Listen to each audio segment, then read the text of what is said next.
നമസ്കാരം പ്രിയമുള്ളവരെ. അടുത്ത 15-ാം തീയതി വരെ രാഹുൽ മാങ്കൂട്ടത്തിൻ്റെ അറസ്റ്റ് തടഞ്ഞുകൊണ്ട് കോടതി ഉത്തരവുണ്ടായിരിക്കുന്നു എന്ന വാർത്ത വളരെ പ്രാധാന്യത്തോടെ തന്നെ മാധ്യമങ്ങൾ ചർച്ച ചെയ്യുന്നുണ്ട്. സമാനമായ മറ്റൊരു കേസ് കൂടിയുണ്ട്. അതുമായി ബന്ധപ്പെട്ടും രാഹുൽ മാങ്കൂട്ടത്തിൽ കോടതിയെ സമീപിക്കും എന്ന വീക്ഷണം മാധ്യമങ്ങൾ വെച്ചു പുലർത്തുന്നുമുണ്ട്. എന്തായാലും രാഹുൽ മാങ്കൂട്ടത്തിലിനെ അറസ്റ്റ് ചെയ്ത് ജനമധ്യത്തിലൂടെ വിലങ്ങ് വെച്ച് നടത്തുന്നത് കാണുവാൻ ആഗ്രഹിച്ചിരുന്ന ആളുകൾക്ക് ഒട്ടും പ്രതീക്ഷ നൽകുന്ന വാർത്തയല്ല ഹൈക്കോടതിയുടെ ഭാഗത്തു നിന്നുണ്ടായിരിക്കുന്നത്. രാഹുൽ മാങ്കൂട്ടത്തിനെ ഇഷ്ടപ്പെടുകയും സ്നേഹിക്കുകയും ചെയ്തിരുന്ന ആളുകൾക്ക്, അയാളെ പ്രാർത്ഥനയിൽ ഉൾപ്പെടുത്തിയിരുന്ന ആളുകൾക്ക് ആശ്വാസം പകരുന്ന വാർത്തയാണ് എന്ന കാര്യത്തിൽ സംശയമില്ല. ഈ രാഹുൽ മാങ്കൂട്ടത്തിനെതിരെയുള്ള ആരോപണം ഉയർന്നു വരുന്ന സമയത്ത് തന്നെ അത് വളരെ ആസൂത്രിതമായിരുന്ന ആരോപണങ്ങളായിരുന്നു എന്ന് തോന്നിയിട്ടുണ്ട് പലപ്പോഴും. കാരണം മിക്കപ്പോഴും ആരോപണം ഉന്നയിച്ച വ്യക്തി കേസ് കൊടുക്കാനൊക്കെ മടിച്ചു. അതിനുശേഷം രാഹുൽ മാങ്കൂട്ടത്തിൽ ഈ ആരോപണങ്ങളൊക്കെ അതിജീവിച്ച് പാലക്കാട് നിയമസഭാ മണ്ഡലത്തിൽ സജീവമായി തുടങ്ങിയ സമയത്താണ്, അവിടെ പാലക്കാട് മുനിസിപ്പാലിറ്റിയിൽ അദ്ദേഹത്തിൻ്റെ പാർട്ടിയുടെ പ്രവർത്തനങ്ങളുമായി മുന്നോട്ട് പോയ സമയത്താണ് വീണ്ടും ഈ ആരോപണങ്ങൾ പൊങ്ങി വരുന്നത്. ഇതിൽ അതിജീവിത എന്ന് പറയുന്ന വ്യക്തി നേരിട്ട് തന്നെ മുഖ്യമന്ത്രിക്ക് പരാതി കൊടുക്കുന്നത് രാഹുൽ മാങ്കൂട്ടത്തിൽ ഇലക്ഷൻ പ്രചരണ വേളയിൽ നിന്നാണ് അപ്രത്യക്ഷമാകുന്നത്. വളരെ ആസൂത്രിതമായിരുന്നു ഇതിന് പിന്നിലുള്ള പ്രവർത്തനങ്ങളെന്ന് വ്യക്തമാണ്. കാരണം രാഹുൽ മാങ്കൂട്ടത്തിൽ അയാളുടെ പ്രവർത്തന മണ്ഡലങ്ങളിലേക്ക് തിരിച്ചു വരുന്ന സമയങ്ങളിലൊക്കെ ഈ കേസ് ആസൂത്രിതമായി കുത്തിപ്പൊക്കുന്നത് കണ്ടിട്ടുണ്ട്. മാത്രമല്ല, അദ്ദേഹത്തിന് വേണ്ടി വാദിച്ചുകൊണ്ടിരുന്ന രാഹുൽ ഈശ്വർ, ഒരുപക്ഷെ രാഹുൽ മാങ്കൂട്ടത്തിൻ്റെ പ്രസ്ഥാനം തന്നെ അദ്ദേഹത്തിനെ പ്രതിരോധിക്കുവാൻ കഴിയാത്ത പദം നിസ്സഹായമായി നിന്നപ്പോൾ അയാൾക്ക് വേണ്ടി പ്രതിരോധമൊരുക്കിയ രാഹുൽ ഈശ്വറിനെ അറസ്റ്റ് ചെയ്ത് റിമാൻഡ് ചെയ്യുന്ന സംഭവമുണ്ടായി. ഒപ്പം ഈ ജാമ്യ അപേക്ഷ പരിഗണിക്കുന്ന അതേ ദിവസമാണ് മറ്റൊരു പരാതി ഉണ്ടാകുന്നത് എന്നതും നമ്മൾ ശ്രദ്ധിക്കേണ്ടതുണ്ട്. കാരണം ആദ്യ പരാതിയുടെ രാഹുൽ മാങ്കൂട്ടത്തിലെ ജാമ്യ അപേക്ഷ സെഷൻസ് കോടതി പരിഗണിക്കാനിരുന്ന അതേ ദിവസം തന്നെ സമാനമായ ഒരു പരാതി ഉണ്ടാകുന്നു. ആ പരാതി മുഖ്യമന്ത്രിക്കല്ല പോകുന്നത്, മറിച്ച് KPCC പ്രസിഡന്റിനും സോണിയാഗാന്ധിക്കും രാഹുൽ ഗാന്ധിക്കുമാണ് പോകുന്നത്. അപ്പോൾ കോൺഗ്രസ്സിന് നടപടി എടുത്തേ പറ്റൂ എന്ന ഒരവസ്ഥ ഉണ്ടാകുന്നു. കാരണം ഒരു തദ്ദേശ സ്വയംഭരണ തെരഞ്ഞെടുപ്പിന് മുന്നിലേക്ക് പാർട്ടി പോവുകയാണ്. അപ്പോൾ ഒരു ആരോപണത്തിൻ്റെ കരുനിഴലിൽ പാർട്ടിക്ക് പോകാൻ പറ്റില്ല. കാരണം കോൺഗ്രസ് സംബന്ധിച്ച് ഇത് ലാസ്റ്റ് ബസ്സാണെന്ന് പറയാം.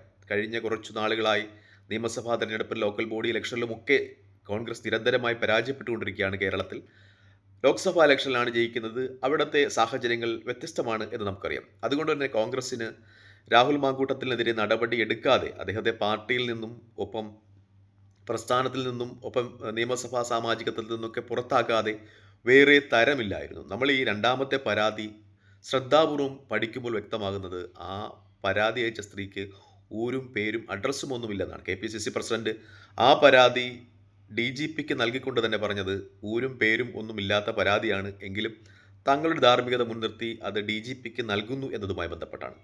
അപ്പോഴാണ് ഈ ഗൂഢാലോചനകളുടെയൊക്കെ ഒരു ആസൂത്രിത സ്വഭാവം മനസ്സിലാകുന്നത്. രാഹുൽ മാങ്കൂട്ടത്തിൽ എയിം ചെയ്യപ്പെടുന്നുണ്ട് ആരുടെയൊക്കെ, അത് BJPയുടേതാണോ CPMൻ്റെതാണോ? കാരണം പാലക്കാട് മുനിസിപ്പാലിറ്റി രാഹുൽ മാങ്കൂട്ടത്തിൻ്റെ പ്രവർത്തന ഫലമായി BJPക്ക് നഷ്ടപ്പെടുന്ന ഒരവസ്ഥയുണ്ട്. മാത്രമല്ല, രാഹുൽ മാങ്കൂട്ടത്തിലും ഷാഫി പറമ്പിലുമൊക്കെ ഒരു സെലിബ്രിറ്റി രാഷ്ട്രീയക്കാരന്മാരായി കേരളത്തിലെ ന്യൂ ജനറേഷൻ കൊണ്ടാടുന്നുണ്ട്. നേരത്തെ യൂത്ത് കോൺഗ്രസ്സുകാർക്കൊന്നും ഒരു ന്യൂ ജനറേഷനെ, പുതിയ തലമുറയെ കോൺഗ്രസ്സിലേക്ക് ആകർഷിക്കുവാൻ കഴിഞ്ഞിട്ടുണ്ടായിരുന്നില്ല. പക്ഷേ രാഹുൽ മാങ്കൂട്ടത്തിലും ഷാഫി പറമ്പിലിനും അത് കഴിയുന്നുണ്ട്. നല്ല ഒരളവോളം പുതിയ ജനറേഷൻ കോൺഗ്രസ്സിലേക്ക് ഇവരുടെ പ്രവർത്തനം കൊണ്ട് വന്നു ചേരുന്നുണ്ട്. ഇനി കോൺഗ്രസ്സിൽ തന്നെ ഇവരോട് അസൂയ പുലർത്തുന്ന ഒരുപാട് നേതാക്കന്മാരുണ്ട്. ഇവർക്ക് കിട്ടുന്ന അറ്റൻഷനിലും ജനശ്രദ്ധയിലുമൊക്കെ അസൂയാലുക്കളായ ഒരുപാട് നേതാക്കന്മാരുണ്ട്. ഇതിലാരാണ് ഈ പരാതിക്ക് പിന്നിൽ എന്ന സംശയം നിലനിൽക്കുന്നു എന്നതാണ് ഏറ്റവും പരമപ്രധാനമായ യാഥാർത്ഥ്യം. മറ്റൊരു കാര്യം നമ്മൾ ഇതുമായി ബന്ധപ്പെട്ട് ചർച്ച ചെയ്യുമ്പോൾ മനസ്സിലാകുന്നത്, രാഹുൽ മാങ്കൂട്ടത്തിൽ ഒരു ഫീനിക്സ് പക്ഷിയെ പോലെ അയാളുടെ രാഷ്ട്രീയ ജീവിതത്തിലേക്ക് തിരികെ വരും എന്ന വിലയിരുത്തൽ തന്നെ മാധ്യമങ്ങൾ നടത്തുന്നുണ്ട്. കാരണം നമ്മൾ പറയാറുള്ളത് പോലെ ഈ ശവമടക്കുന്നതിന് സമയത്ത് വിരലിൽ ജീവൻ്റെ തുടുപ്പ് കണ്ട് അവസാനം അയാൾ ആശുപത്രിയിൽ എത്തിച്ച് പൊതുജീവിതത്തിലേക്ക് തിരിച്ചു വന്ന ഒരുപാട് കഥകൾ നമ്മൾ കേട്ടിട്ടുണ്ട്. അതുപോലെ രാഹുൽ മാങ്കൂട്ടത്തിന് കൊടുത്ത പൊതുജീവനാണ് ഹൈക്കോടതി എന്ന രീതിയിലുള്ള ചില നിഗമനങ്ങളൊക്കെ വരുന്നുണ്ട്. എന്തായാലും അയാൾ തെറ്റ് ചെയ്തിട്ടുണ്ടെങ്കിൽ ശിക്ഷിക്കപ്പെടട്ടെ. പക്ഷേ അദ്ദേഹത്തിൻ്റെ പ്രായത്തിൻ്റെ ഒക്കെ പരിഗണന വെച്ച് ഇതിനേക്കാൾ വലിയ ഒരുപാട് കൊടും ക്രൂരതകൾ, ലൈംഗിക അപവാദങ്ങളൊക്കെ ഉള്ള രാഷ്ട്രീയക്കാർ കേരള രാഷ്ട്രീയ നഭോമണ്ഡലത്തിൽ ഇപ്പോഴും നിറഞ്ഞു നിൽക്കുന്നത് കൊണ്ട് തന്നെ രാഹുൽ മാങ്കൂട്ടത്തിലിൻ്റെ ഈ തെറ്റ്, അദ്ദേഹം തെറ്റ് ചെയ്തിട്ടുണ്ടെങ്കിൽ പ്രായത്തിൻ്റെ അപക്വതയായി കണ്ട് ക്ഷമിക്കുവാൻ പറ്റുന്ന തെറ്റുകൾ മാത്രമേ ചെയ്തിട്ടുള്ളൂ. പക്ഷേ അദ്ദേഹത്തിൻ്റെ പേരിൽ നമുക്ക് വിഷമമുണ്ടാക്കുന്ന ഒരു കാര്യം എന്ന് പറയുന്നത്, ആരോപണം എന്ന് പറയുന്നത് ഗർഭചിത്രമാണ്. ഒരു ജീവനെ നശിപ്പിച്ചു കളഞ്ഞു എന്നതുമായി ബന്ധപ്പെട്ടാണ്. മറ്റുള്ള കാര്യങ്ങളിലൊക്കെ ഞാൻ നേരത്തെ പറയാറുള്ളത് പോലെ 2 കൈ കൊട്ടിയാലേ ശബ്ദമുണ്ടാകൂ എന്ന് നമ്മുടെ നാട്ടിൻ പുറത്തൊക്കെ പറയുന്നത് പോലെ, ലൈംഗികാരോപണ കേസ് ഒക്കെ അത് ഒരു വിവാഹിതയായ സ്ത്രീ രാഹുൽ മാങ്കൂട്ടത്തിലുമായിട്ട് ബന്ധം പുലർത്തി എന്നൊക്കെ പറയുമ്പോൾ രാഹുൽ മാങ്കൂട്ടത്തിനേക്കാൾ തെറ്റ് വരുന്നത് ആ സ്ത്രീയുടെ ഭാഗത്താണ്. അതൊക്കെ കേരളത്തിലെ രാഷ്ട്രീയക്കാരും അല്ലെങ്കിൽ മാധ്യമങ്ങളും ഒക്കെ, പ്രത്യേകിച്ച് റിപ്പോർട്ടർ ചാനലും ന്യൂസ് 24 ഒക്കെ അവർ ഒരു പ്രത്യേക രാഷ്ട്രീയ ലക്ഷ്യം വെച്ച് തന്നെ വാർത്തകൾ കൊടുക്കുമ്പോൾ മറന്നു പോകുന്നു എന്നാണ് യാഥാർത്ഥ്യം. മറ്റൊരു കാര്യം ഇതുമായി ബന്ധപ്പെട്ട് പറയാനുള്ളത്, കോൺഗ്രസിലെ തന്നെ രാഷ്ട്രീയ നേതാക്കന്മാർ രാഹുൽ മാങ്കൂട്ടത്തിലിൻ്റെ എതിരെയൊക്കെ വന്ന് പ്രസംഗിക്കുമ്പോൾ കുറച്ച് വർഷങ്ങൾക്കപ്പുറത്ത് ഇത്തരം ലൈംഗിക ആരോപണ കഥകൾ മാധ്യമങ്ങൾ ഇവരുടേതും കൊണ്ടാടിയിരുന്നു എന്ന ഒരു യാഥാർത്ഥ്യം ഇവർ മറന്നു പോവുകയാണോ എന്നറിയില്ല. കാരണം രാഹുൽ മാങ്കൂട്ടത്തിനെതിരെ വന്നു നിന്ന് അദ്ദേഹത്തെ കുറ്റവാളിയും ഒക്കെ ചിത്രീകരിച്ചുകൊണ്ട്, അയാളുടെ ചോരയ്ക്ക് വേണ്ടി ദാഹിച്ചുകൊണ്ട് ചാരിത്ര പ്രസംഗം നടത്തുന്ന മിക്ക നേതാക്കന്മാർക്കും ഇതുപോലെയുള്ള കഥകൾ കേൾക്കേണ്ടി വന്നിട്ടുണ്ട്.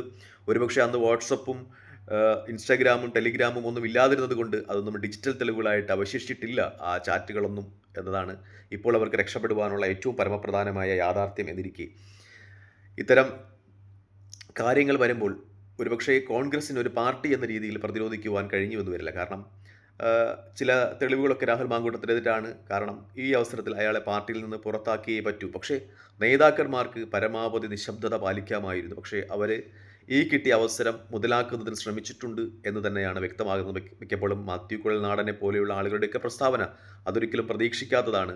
രാഹുൽ മാങ്കൂട്ടത്തിനെയും ഷാഫി പറമ്പിലിനെയും ഒക്കെ വ്യക്തമായി തന്നെ ടാർഗറ്റ് ചെയ്തുകൊണ്ട് ഈ അവസരത്തിൽ അയാളുടെ പ്രസ്താവനയുണ്ടായി. കോൺഗ്രസ്സുകാരെ സംബന്ധിച്ച് വി.എസ്. ജോയി അദ്ദേഹം വളരെ പക്വമായ ഒരു പ്രസ്താവന നടത്തി എന്ന് തന്നെ ഇതുമായി ബന്ധപ്പെട്ട് പറയാം. കാരണം അദ്ദേഹത്തിൻ്റെ പ്രസ്താവന എന്ന് പറയുന്നത് രാഹുൽ മാങ്കൂട്ടത്തിൽ പാർട്ടിക്ക് വലിയ അസറ്റായിരുന്നു. അയാൾ നിരപരാധി ആണ് എന്ന് തന്നെ മാങ്കൂട്ടത്തിൽ നിരപരാധി ആണ് എന്ന് തന്നെ വി.എസ്. ജോയി വിശ്വസിക്കുന്നു. അയാളുടെ നിരപരാധിത്വം തെളിയിച്ച്, അഗ്നിശുദ്ധി തെളിയിച്ച് പാർട്ടിയിലേക്ക് തിരികെ വരും എന്ന രീതിയിൽ വി.എസ്. ജോയിയുടെ പ്രസ്താവന ഉണ്ടായിരുന്നു. അതൊരു പക്ഷേ വളരെ സത്യസന്ധമായി ആശാവഹമായ പ്രസ്താവനയായിരുന്നു എന്ന് പറയാം. മറ്റുള്ള കോൺഗ്രസ് നേതാക്കന്മാരൊക്കെ അവസരം മുതലെടുത്ത് രാഹുൽ മാങ്കൂട്ടത്തിലിനെ ചവിട്ടി ഷാഫിക്ക് തോളറക്കുവാൻ, അല്ലെങ്കിൽ ഷാഫിയെ ലക്ഷ്യമാക്കി കഴുത്തറക്കുവാനുള്ള ഒരു ഉപാധിയായി, ഒരു മാർഗമായി ഇതിനെ കണ്ടു എന്ന ഒരു വിലയിരുത്തൽ കൂടി എനിക്കുണ്ട്. എന്തായാലും രാഹുൽ മാങ്കൂട്ടത്തിനെതിരെ അറസ്റ്റ് താൽക്കാലികമായി തടഞ്ഞുകൊണ്ട് കോടതിയുടെ വിധിയുണ്ടാകുകയാണ്. രാഹുൽ മാങ്കൂട്ടത്തിൽ ഒരു ഫീനിക്സ് പക്ഷി പോലെ കേരള രാഷ്ട്രീയത്തിൽ തിരികെ വരുന്നു എന്നതിൻ്റെ സൂചന തന്നെയായിട്ടാണ് ഇത് മാധ്യമങ്ങളുടെയൊക്കെ റിപ്പോർട്ടുകൾ. കാരണം അയാൾ ഒരുപാട് കഴിവുള്ള നേതാവാണ്. ഈ പ്രതിസന്ധിയും അയാൾ അതിജീവിക്കും എന്ന് തന്നെയാണ് വിശ്വാസം. തൽക്കാലം ഈ വീഡിയോ ഇവിടെ വാങ്ങിയാണ്. മറ്റു വീഡിയോ കാണുന്നവരെ നന്ദി, നമസ്കാരം, ജയ് ഹിന്ദ്.